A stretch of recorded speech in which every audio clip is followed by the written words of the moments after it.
اعوذ باللہ من الشیطان الرجیم بسم اللہ الرحمن الرحیم وصلی اللہ علی محمد وآل بیتہ الطیبین الطاہرین المعصومین اللہم صلی علی محمد وآل محمد۔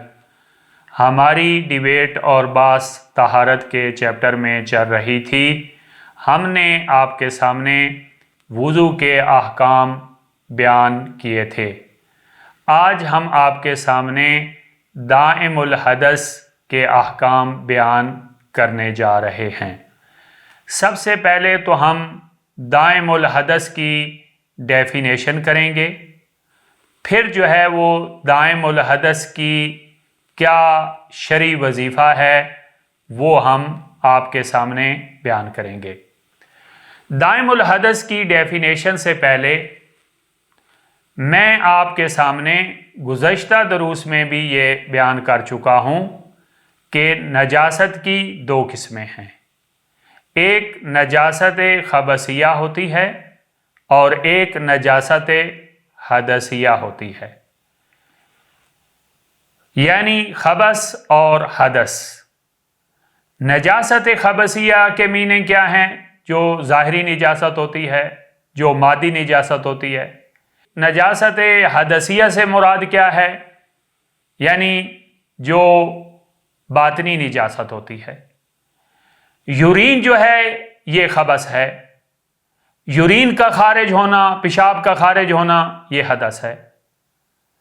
منی یہ خبث ہے، منی کا خارج ہونا یہ حدث ہے۔ تو حدث کی دو قسمیں ہوئیں، ایک حدث اصغر ہے اور ایک حدث اکبر ہے۔ ہر وہ چیز کہ جو وضو کا موجب بنے، ہر وہ حدث کہ جو وضو کا موجب بنے اسے ہم حدث اصغر کہتے ہیں، اور ہر وہ چیز کہ جو غسل کا موجب بنے اسے ہم حدث اکبر کہتے ہیں۔ تو یہ حدث کے میننگ ہوئے آپ کے سامنے واضح۔ ابھی دائم الحدث سے کیا مراد ہے؟ واضح ہے، لفظ سے ہی واضح ہے کہ جس کا حدث مستمر رہتا ہو۔ ایسا انسان ہے کہ جس سے حدث آنا مستمر ہے، جیسے مبتون شخص ہے۔ ایسا انسان ہے کہ جس کا پیٹ خراب ہے، ایسی مرض میں مبتلا ہے، پاخانہ خارج ہوتا ہی رہتا ہے، رکتا نہیں ہے، استمرار کے ساتھ خارج ہوتا رہتا ہے۔ یا مسلوس ہے، یہ مسلوس ثالثہ سے ہے۔ ایسا انسان جس کا یورین پیشاب خارج ہوتا رہتا ہے استمرار کے ساتھ۔ یا ایسا شخص ہے کہ ایسی مرض میں مبتلا ہے کہ اس کی ہوا خارج ہوتی رہتی ہے، یا اس کی منی خارج ہوتی رہتی ہے، یا ایسی مرض میں مبتلا ہے کہ نیند بار بار آتی رہتی ہے استمرار کے ساتھ، یا بے ہوش ہوتا رہتا ہے۔ ایون کہ یہاں تک کہ فقہا نے لکھا ہے کہ جو خاتون کہ جس کو استحاضہ آ رہا ہے اور دو ماہ بلیڈنگ ہوتی رہتی ہے استحاضہ کی وجہ سے، خون استحاضہ کی وجہ سے، وہ بھی دائم الحدث میں شمار ہوتی ہے، اگرچہ اس کے احکام اس کے اپنے چیپٹر میں ہم بیان کریں گے۔ تو دائم الحدث کے کیا میننگ ہوئے؟ کہ جس کا حدث مستمر رہتا ہے، استمرار کے ساتھ حدث آتا رہتا ہے۔ ایسے شخص کیسے نماز پڑھے؟ ایسی مرض میں مبتلا ہے، بار بار جو ہے وہ یورین کے قطرے آتے رہتے ہیں، پاخانہ خارج ہوتا رہتا ہے، ہوا خارج ہوتی رہتی ہے، تو ایسا شخص نماز کیسے پڑھے؟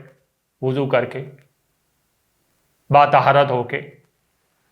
تو یہاں پر جو ہے فقہا نے دائم الحدث کے 3 حالات ذکر کیے ہیں۔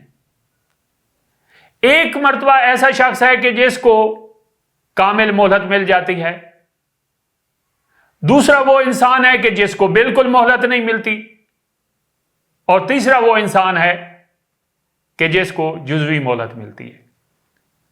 سب سے پہلی قسم جو ہے کہ جس کو کامل مہلت مل جاتی ہے، کامل مہلت کے ملنے کے کیا میننگ ہے کہ اسے اتنا ٹائم مل جاتا ہے اور اتنے ٹائم کے لیے اس کا حدث رک جاتا ہے کہ جس میں وہ باوضو ہو کے یا جو بھی اس کا وظیفہ ہے، غسل ہے، تیمم ہے، وہ باطہارت ہو کے اپنی کامل نماز اس مہلت میں پڑھ سکتا ہے۔ تو اس کا کیا حکم ہے؟ اس میں فقہا فرماتے ہیں کہ اس کے لیے ضروری ہے کہ یہ اسی مہلت میں اپنی واجب نماز ادا کرے۔ فار ایگزامپل، ایک شخص جو ہے اسی طرح بھی مرض میں مبتلا ہے، اس کے یورین کے قطرے خارج ہوتے رہتے ہیں، لیکن اسے علم ہے، زوال سے لے کر مغرب تک رہتا ہے، اسے معلوم ہے کہ درمیان میں دن کے 2 بجے مجھے اتنی مہلت مل جائے گی کہ میں باوضو ہو کر اپنی کامل نماز اس ٹائم میں پڑھ لوں گا، اتنی مہلت مجھے میسر ہو جائے گی، تو اس پر واجب ہے کہ وہ اس ٹائم کا انتظار کرے اور اس ٹائم کے اندر کامل نماز پڑھے۔ کیوں؟ کیونکہ جب وہ کامل نماز پر قادر ہے تو پھر اضطراری نماز کافی نہیں ہوگی۔ بلکہ یہاں تک فقہا نے لکھا ہے کہ اگر اتنی بھی مہلت مل جاتی ہے کہ جس سے وہ واجبات اپنے ادا کر لے، واجبات پر اکتفا کرے اور مستحبات کو چھوڑ دے، فرض کریں نماز میں قنوت مستحب ہے، بعض اذکار مستحب ہیں، لیکن اسے درمیان میں اتنی مہلت مل جاتی ہے کہ جس میں وہ باطہارت ہو کر کامل نماز پڑھ سکتا ہے واجبات پر اقتصار کیے ہوئے کرتے ہوئے، تو اس پر ضروری ہے کہ وہ مستحبات کو ترک کر دے اور کامل نماز پڑھے واجبات کے ساتھ۔ لیکن اگر کوئی شخص کہ اس پر متعین تھا کہ وہ اس مہلت سے فائدہ حاصل کرے اور اس پر واجب تھا کہ وہ اسی مہلت میں، اسی ٹائم میں، اسی پیریڈ میں اپنا باطہارت ہو کر واجب نماز ادا کرے، لیکن اگر وہ اس پیریڈ میں اپنی واجب نماز نہیں پڑھتا تو پھر اس کا کیا حکم ہے؟ اس کا جواب یہ ہے کہ دیکھیں، فار ایگزامپل ایک شخص جو ہے وہ حدث کا شکار ہے، دائم الحدث کا مرض اسے لاحق ہے، زوال سے لے کر مغرب تک ظہرین کا ٹائم رہتا ہے، لیکن زوال کے شروع میں اس کے پاس مہلت تھی کہ وہ باطہارت ہو کے کامل نماز پڑھ سکتا تھا، اور اس پر واجب تھا کہ وہ اسی مہلت سے استفادہ کرے اور اپنی کامل نماز پڑھے، لیکن اس نے جان بوجھ کر اس سے مہلت سے استفادہ نہیں کیا، تو کیا اب اس پر نماز واجب ہی نہیں ہے؟ نہیں، ٹھیک ہے، اس نے واجب کو ترک کیا ہے، اسی مہلت میں اسے کامل نماز پڑھنی چاہیے تھی، یہ جو اس نے واجب کو ترک کیا ہے اس کی نسبت وہ گناہ گار ہوگا۔ لیکن کیونکہ نماز کا ٹائم زوال سے لے کر مغرب تک رہتا ہے، ٹائم اس کا ختم نہیں ہوا، تو اس صورت میں ابھی وہ اپنے وظیفہ کے مطابق واجب نماز ادا کرے گا. کیوں؟ کیونکہ نماز کسی حالت میں بھی معاف نہیں ہے. لہذا اگرچہ اس مخصوص مہلت سے استفادہ کرنا ضروری تھا، واجب تھا، اس کی نسبت وہ گناہگار ہے، لیکن نماز پڑھے گا. اس کے بعد جو ہے وہ دوسری قسم کہ ایک ایسا انسان ہے کہ حدث اس طرح مستمر ہے کہ اسے بالکل مہلت نہیں دیتا، قطرے بار بار یورین کے آتے رہتے ہیں، اور اتنی مہلت ہی نہیں ملتی کہ وہ وضو کر کے چلیں کوئی ایک رکعت ہی پڑھ لے، بلکہ وضو کر رہا ہوگا پھر دوبارہ حدث سرزد ہو جائے گا. تو ایسے شخص کا کیا حکم ہے؟ تو اس کا جواب یہ ہے، ایسا شخص جو ہے وہ ایک مرتبہ باطہارت ہوگا، جو بھی اس کا وظیفہ ہے، وضو ہے، غسل ہے، تیمم ہے، باطہارت ہو کر وضو کر کے نماز پڑھے گا. اگرچہ جب وہ وضو کر رہا ہوگا تب بھی ممکن ہے حدث سرزد ہو رہا ہو اور یورین کے قطرے نکل رہے ہوں، اور جب وہ نماز پڑھ رہا ہوگا تب بھی جو ہے وہ یورین کے قطرے نکل رہے ہوں گے، لیکن اس صورت میں اس کی نماز صحیح ہے، وہ باوضو ہو کر نماز پڑھے گا. بلکہ وہ اس ٹائم تک اپنے آپ کو طہارت کی حالت میں کنسیڈر کرے گا جب تک اس سے کوئی حدث اختیاری سرزد نہیں ہوتا. اس کو تھوڑا سا میں بیان کرتا ہوں. دیکھیں، فار ایگزامپل یہ شخص کس مرض میں مبتلا ہے؟ یورین کے قطرے بار بار خارج ہوتے رہتے ہیں لگاتار استمرار کے ساتھ. تو اس نے وضو کیا اور نماز پڑھی، یہ قطرے اسی طرح خارج ہو رہے ہیں، لیکن وضو کو فقط یہ قطرے خارج ہونا تو باطل نہیں کرتے، اور بھی کوئی چیزیں ہیں جو باطل کرتی ہیں. اس حوالے سے تو یہ مریض نہیں ہے. فرض کریں پاخانہ اگر یہ کرتا ہے، یہ حدث اختیاری ہوگا. ہوا خارج ہوتی ہے، یہ حدث اختیاری ہوگا. نیند اسے آتی ہے، سو جاتا ہے، یہ حدث اختیاری ہوگا. تو یہ شخص اس وقت تک اپنے آپ کو باوضو اور باطہارت شمار کرے گا جب تک اس سے حدث اختیاری سرزد نہیں ہوتا.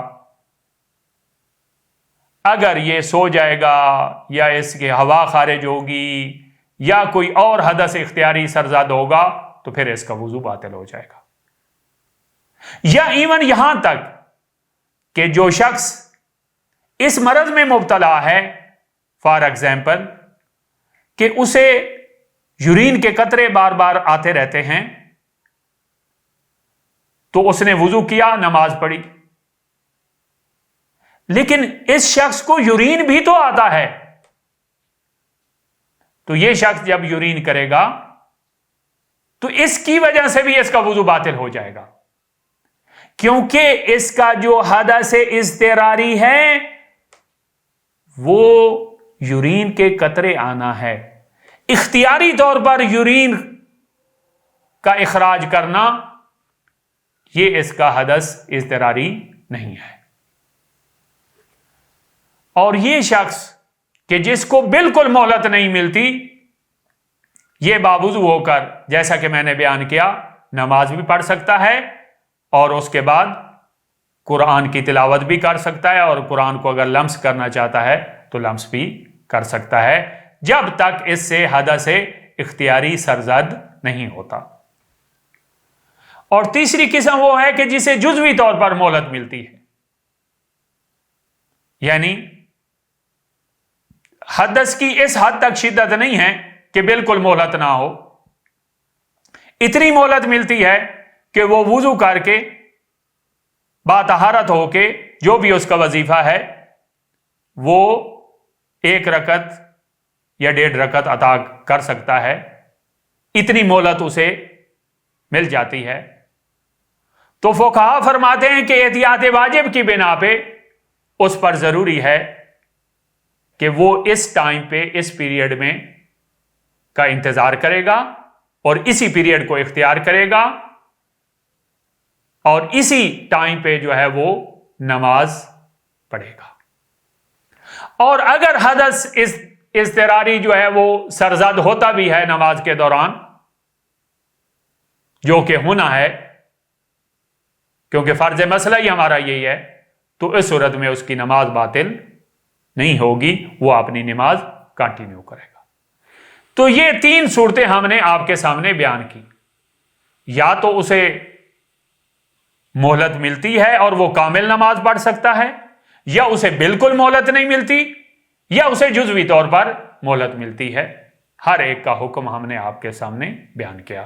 ہماری بات جو ہے وہ جیسا کہ دائم الحدث میں چل رہی ہے، تو دیکھیں نماز میں جیسے الطہارہ من الحدث شرط ہے، اسی طرح طہارہ من الخبث بھی شرط ہے۔ طہارہ من الخبث کے کیا میننگ ہے؟ کہ نمازی کا بدن اور لباس پاک ہو۔ نمازی کا بدن اور لباس پاک ہو یعنی اس کے اوپر کوئی نجاست خبثیہ موجود نہ ہو۔ ابھی ایک شخص ایسا ہے کہ جس کے یورین کے قطرے بار بار خارج ہوتے رہتے ہیں، جسے ہم مسلوس کہتے ہیں، یا پاخانہ خارج ہوتا رہتا ہے جسے ہم مبتون کہتے ہیں، تو یہ نماز کیسے پڑھے گا؟ اس کے تو بدن پر یا یورین کے قطرے ہوں گے، یورین کی وجہ سے بدن نجس ہوگا، یا پاخانہ کی وجہ سے نجس ہوگا، تو یہ نماز کیسے پڑھے؟ اس کا کیا وظیفہ ہے؟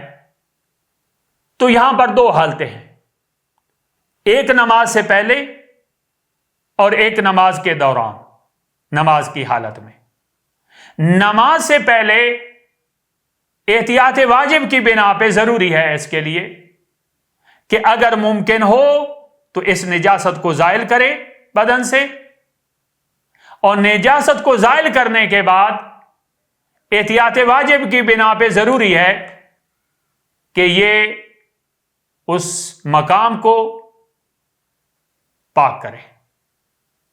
یہ تو نماز سے پہلے ہے۔ نماز کے دوران حالت نماز میں کیا کرے؟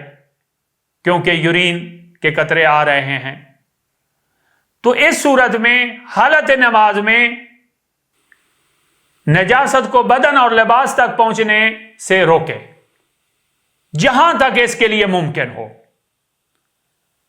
کوئی تھیلی بنائے، جو اس مرض کے ڈاکٹر ہیں ان سے کوئی مشورہ لے، جہاں تک اس کے لیے ممکن ہو، تاکہ جو ہے وہ نجاست بدن میں آگے نہ پھیلے۔ اس کے لیے ضروری ہے یورین اس تھیلی میں جاتا رہے، اس ڈبی میں جاتا رہے۔ یہ ایسا کرنا اس پر جہاں تک ممکن ہو واجب اور ضروری ہے۔ البتہ اس تھیلی کو، جس تھیلی میں یورین جا رہا ہے، اس کو تبدیل کرنے کی ضرورت نہیں ہے، کیونکہ یہ تھیلی اس کے لباس میں شمار نہیں ہوتی۔ گویا کہ یہ اس نے ایک ایسی چیز ساتھ اپنی اٹھائی ہوئی ہے، تو اس صورت میں اس کا نماز کے اوپر اثر نہیں پڑتا۔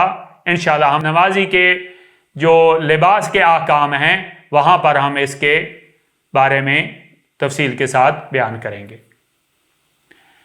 اس کے بعد یہ ہے کہ یہ جو دائم الحدث انسان ہے، اس نے جو نمازیں اس حالت میں پڑھی ہیں، اپنی شرعی وظیفے کے مطابق پڑھی ہیں، بعد میں جب یہ شفا یاب ہو جاتا ہے تو کیا ان نمازوں کی قضا کرنا ضروری ہے؟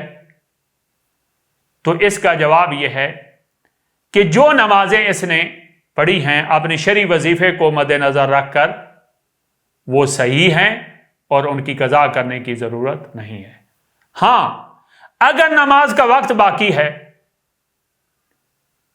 آج جو ہے وہ ظہرین کے ٹائم شروع میں ہی اس نے دائم الحدث کے وظیفے پر عمل کرتے ہوئے نماز پڑھ لی، بعد میں 3-4 بجے جا کر ٹھیک ہو گیا اور وقت باقی تھا، تو احتیاط لازم کی بنا پہ کہ جس نماز کا ٹائم باقی ہو اور عذر ختم ہو جائے، اس صورت میں اس نماز کو دوبارہ پڑھنا پڑے گا۔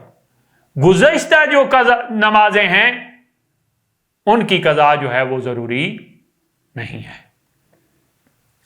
اس کے بعد جو ہے وہ آخر میں انتہائی مور امپورٹنٹ سوال ہے، کیا یہ جو دائم الحدث انسان ہے یہ اپنی قضا نمازیں پڑھ سکتا ہے یا کسی مرحوم کی قضا نمازیں پڑھ سکتا ہے؟ تو اس کا کیا حکم ہے؟ سب سے پہلے ہم بیان کرتے ہیں اپنی قضا نمازیں۔ یہ جو دائم الحدث انسان ہے،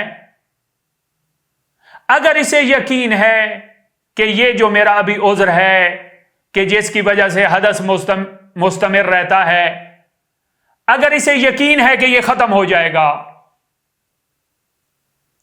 تو پھر اس کے لیے ضروری ہے کہ وہ انتظار کرے اور اپنی قضا نمازیں جب یہ عذر ختم ہو جائے گا تو تب طہارت ہو کر اپنی کامل نماز پڑھے گا۔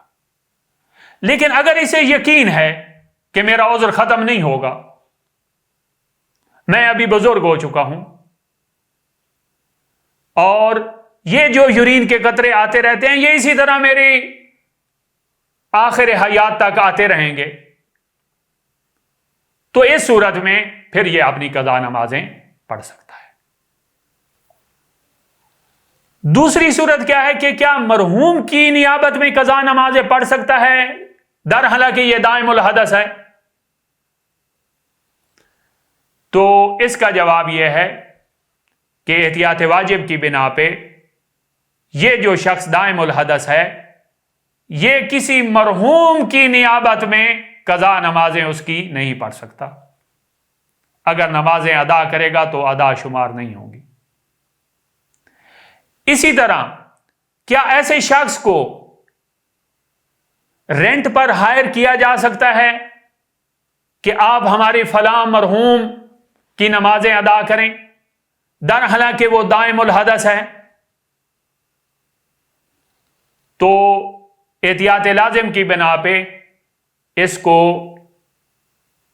رینٹ پر نمازیں پڑھانے کے لیے بھی ہائر نہیں کیا جا سکتا، اور یہ اجارہ، یہ جو ہے وہ رینٹ پہ ہائر کرنا، یہ جو ہے وہ باطل ہوگا۔